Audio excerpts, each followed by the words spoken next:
داتا حضور کشف المحجوب میں لکھتے ہیں یہ فکرے ان کی زبان سے تب ادا ہوئے جب اس درخت کے نیچے تھے جس کے اوپر میں چڑھا ہوا تھا. آپ فرماتے خدا کی عزت و عظمت کی قسم پورا درخت، اس کی ٹہنیاں، اس کا تنا، اس کی جڑیں بھی سونے کی ہو گئی، سارا، ہاں سارے سونے کا ہو گیا. اب وہ جو ہے نا وہ مٹی اٹھانے کے لیے نیچے ہوا، تو نیچے دیکھا تو زمین سونے کی زمین سونے کی. یہ کیا ہوا؟ دائیں دیکھا تو سونا، بائیں دیکھا تو سونا، آگے دیکھا تو سونا، پیچھے دیکھا تو سونا. اب بابا جی نے کام کیا تھا، کیوں نہیں مٹی دیا ٹیماں پھڑان دیا، اور کہتا حضور کہاں سے پکڑاؤں، مٹی ہے ہی نہیں، جہاں تک نظر جاتی سونا ہی سونا ہے. بابا جی ایک سوال ہے بابا جی، اگر آپ ہوا میں سونا نکال سکتے ہیں بابا جی تو دیش کی غریبی کیوں نہیں مٹا دیتے بابا؟ جواب بابا جی، جب آپ خود سونا نکال سکتے ہو تو ہم لوگوں سے چندہ کیوں لیتے ہو بابا جی؟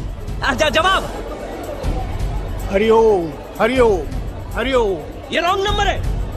اب انجینئر مرزا محمد علی کو کیا پتا بابا ہوتا کیا ہے، وہ تو اس کو تو حضرت جی جو پیچھے سے پیسے آ رہے ہیں نا اس کو تو وہ نظر آ رہا ہے، اس کو کیا پتا بابا ہوتا کیا ہے. بابا اپنے زمانے میں ایک زمانہ ہوتا ہے، بابا اپنے جہاں میں ایک جہاں ہوتا ہے، اس کا وکھری ایک جہاں ہوتا ہے. یہ اس کو نہیں پتا اور نہ اس کی باتوں میں آنا ہے. انشاءاللہ میرا ارادہ بن رہا ہے کیونکہ اب وہ ہمارے بابوں کی طرف آ رہا ہے اور ہم نہیں اپنے بابوں کی برداشت کر سکتے. منوس تجھے کیا پتا بابے ہوتے کیا ہیں، تجھے کیا پتا باجزید کہتے کس کو ہیں، تجھے کیا خبر جنید کس ہستی کا نام ہے حضرت. اس لیے اس کی بات بھی نہ سنا کرو حضرت، وہ بھی دل میں شک ڈال دے گی حضرت. اور انشاءاللہ بس میں توفیق مانگ رہا ہوں اپنے اللہ سے، بڑی جلدی میں نے انشاءاللہ اس کا رد شروع کرنا ہے. ایمی بکواس کر رہا ہے اپنے کمرے میں بیٹھ. یہ کیا ہوا؟ تیرا کمرہ، تیرا کیمرہ، تیرے ہی لوگ، تیری کتابیں، تیری باتیں. کسی دن ہمیں بھی بلا نا تو اسی طرح لائیو چلا نا بھائی، تیری اپنی دنیا، تیری اپنی باتیں. یہ کیا حضرت ہوا؟ اس لیے میرے دوستو آپ بھی تھوڑا آپ بھی دیکھو نا حضرت. وہ کیا بھائی، اگر وہ اتنا ہی حق پہ ہے تو کیوں ڈرتا ہے؟ ہم نہیں گنے لے کے جائیں گے اور ہمیں گن کی لوڑ ہی نہیں، ہم تو درود والے ہیں حضرت. ہم نہیں برود والے حضرت، ہمارا درود ہی ہمارا برود ہے حضرت، ہمیں نہیں لوڑ کوئی بھی حضرت. ہاں بلائے نا حضرت، اگر وہ اتنا ہی سچا ہے. اگر اصل میں لوگوں کا بھی تھوڑا مزاج بن گیا ہے کہ باطل کو جلدی تسلیم کر لیتے ہیں حضرت. بات اتنی جلدی نہیں حضرت جی. اگر چلو 100 نکال دیا تو کیا 1300 سالوں سے دنیا باطل پہ تھی، آج تو اکوالا جم پڑا ہے، تجھے کیا نظر آ گیا الو کے پٹھے. تو بہرحال یہ جو ہے نا کتابیں پڑھا کرو حضرت جی، خود دیکھا کرو کہ ہمارے بڑے تھے کیا. علی بھائی سچ سچ بتائیں، آپ نے سما ٹی وی پر آنے کی کتنی فیس لی ہے؟ میرے بھائی ہم نے کیوں فیس لینی ہے میرے بھائی؟ ہماری یہ ریکوائرمنٹ ہی نہیں ہے کہ فیس لے کے اس طرح کا کام کیا جائے. دیکھیں سورہ ہود کے اندر تو اسپیسیفکلی، باقی صورتوں کے اندر بھی اللہ تبارک و تعالیٰ نے انبیاء کرام علیہ السلام کے بارے میں یعنی اس چیز کو بار بار ہائی لائٹ کیا. جتنے پیغمبروں کا ذکر آیا ہے نا اس کے ساتھ اللہ تعالیٰ نے اس بات کو ریپیٹ کیا ہے. حالانکہ ایک دفعہ بھی اللہ تعالیٰ کا بات کر لینا کافی تھا، لیکن ہر پیغمبر کے ساتھ یہ آیت ریپیٹ ہوئی ہے. پہلے 51 نمبر پہ آئی ہے سورہ ہود میں حضرت ہود علیہ السلام کے لیے، پھر بعد میں باقی پیغمبروں کے لیے بھی. یا قوم لا اسألکم علیہ اجرا، اے میری قوم میں اس تبلیغ کے عوض تم سے کوئی معاوضہ طلب نہیں کرتا. ان اجری الا علی الذی فطرنی، میرا اجر تو نہیں ہے مگر اس ہستی کے ذمہ جس نے مجھے پیدا کیا ہے. افلا تعقلون، کیا تم عقل نہیں رکھتے؟ یعنی عقل سے کام لو کہ اگر میں دنیاوی کوئی منفعت نہیں چاہ رہا اس دعوت و تبلیغ کے عوض، اللہ کا تعارف کروانے کے عوض، تو سمجھ لو کہ میں خالصتاً تمہاری آخرت کی فکر میں ہوں. تمہارے جتنے سردار ہیں، قوم کے بڑے ہیں، وہ تو تم سے منفعت چاہتے ہیں، جبکہ پیغمبر یہ کہتے ہیں ہم کوئی منفعت نہیں چاہتے، یہ منفعت اللہ تعالی ہمیں قیامت کے دن عطا فرمائے گا. تو یہ انبیاء کرام کی سنت ہے کہ آپ دعوت و تبلیغ کا کام معاوضے کے بغیر کریں. البتہ جب ٹوٹلی دین کے حوالے سے لوگ وقف ہو جاتے ہیں، جس طرح کہ ہمارے محبوب صلی اللہ علیہ وآلہ وسلم، تو پھر ظاہر ہے کام کاج تو چھوڑنا پڑتا ہے. میری یوٹیوب کے اوپر ایک ویڈیو بھی ہے، نبی صلی اللہ علیہ وآلہ وسلم کا ذریعہ معاش، یعنی آپ کا سورس آف انکم کیا تھا. پہلے تو آپ ایک کامیاب تاجر تھے، مکے کی امیر ترین عورت سیدہ ختیجہ سلام اللہ علیہا ان کی بیوی تھیں، لیکن جب دعوت و تبلیغ کی ذمہ داری آپ پہ آئی تو ظاہر ہے کہ یہ کام خود اتنا بڑا کام ہے کہ یہ آپ کو سب کام چھوڑ کے اس کے اوپر فوکس کرنا پڑتا ہے. اگر آپ نے مشن کرنا ہے، اگر یہ پارٹ ٹائم جاب کے طور پہ کرنا ہے پھر تو آپ کرتے رہیں، لیکن اس سے کوئی دنیا میں تبدیلی نہیں آتی ہے جب تک کہ آپ اسے مشن کے طور پر اڈاپٹ نہ کریں. تو پھر آپ صلی اللہ علیہ وآلہ وسلم بیت المال ہی میں سے اپنا گزر بسر کرتے تھے. پھر سورۃ الانفال میں اللہ تعالیٰ نے مال غنیمت کا 5واں حصہ اہل البیت کے لیے رکھ دیا، نبی علیہ السلام کے رشتہ داروں کے لیے، آپ کے مہمانوں کے لیے. لیکن آپ صلی اللہ علیہ وآلہ وسلم نے کوئی جائیدادیں نہیں بنائی ہیں، سبسسٹنس لیول کے اوپر سب کچھ کیا. یعنی آپ ایک امیر ترین عورت، آپ کے عقد میں ایک ڈائنامک لائف اعلان نبوت سے پہلے، اعلان نبوت کے بعد ہونا تو یہ چاہیے تھا جس طرح کہ یہاں پر ہوتا ہے کہ جب تک کوئی عالم دین یا مذہبی پیشوا اسٹوڈنٹ کے طور پہ ہوتا ہے تو بیچارہ سائیکل پہ ہوتا ہے، جب وہ علیحدہ سے اپنا مدرسہ قائم کر لیتا ہے کچھ عرصے بعد اس کے نیچے گاڑی بھی آ جاتی ہے، بنگلے بھی بننے شروع ہو جاتے ہیں، ڈرائیور بھی، سیکیورٹی گارڈز بھی رکھ لیتا ہے. نبی علیہ السلام کے کیس میں ایسا نہیں ہوا. آپ نے جب دعوت و تبلیغ کا کام شروع کیا ہے تو فاقوں پہ نوبت آ گئی، اور یہ فاقے آپ کی وفات تک رہے ہیں. بخاری مسلم دونوں میں حدیث ہے،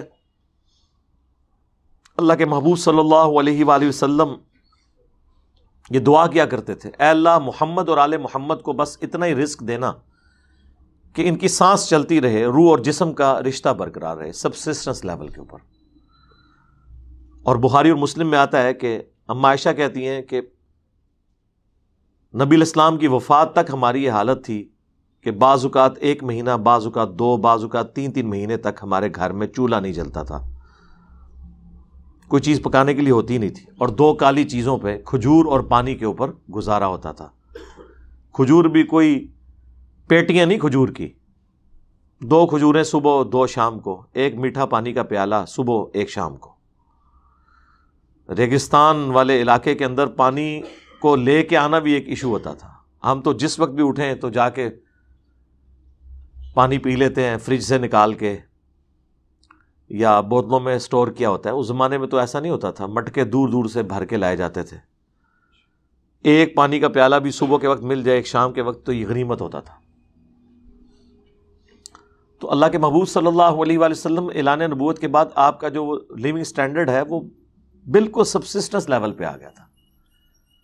ہم کبھی یہ نہیں کہتے ہیں کہ دین کے لیے جو لوگ وقف ہیں ان کا ذریعہ معاش جو ہے وہ دین سے نہ ہو. ہم کہتے ہیں ہو، لیکن سبسسٹنس لیول پہ گزارے کے لائق، جائیدادیں نہیں بنا سکتے. صحیح بخاری میں آتا ہے کہ حضرت ابوبکر الصدیق رضی اللہ تعالیٰ عنہ جب خلیفہ بنائے گئے تو انہوں نے صحابہ کرام سے کہا کہ دیکھو تمہیں پتہ ہے کہ میرا کاروبار بڑا اچھا چل رہا تھا، میرے بیوی بچوں کا رزق اللہ نے اس میں رکھا ہوا تھا، اب تم نے امور خلافت میرے ذمہ کر دی ہیں، تو ظاہر ہے کہ میں اب ان کو کیسے کھلاؤں گا. تو پھر صحابہ کرام نے مشورہ کر کے ایک عام مہاجر کا جو وظیفہ تھا نا وہ ان کے لیے مقرر کر دیا.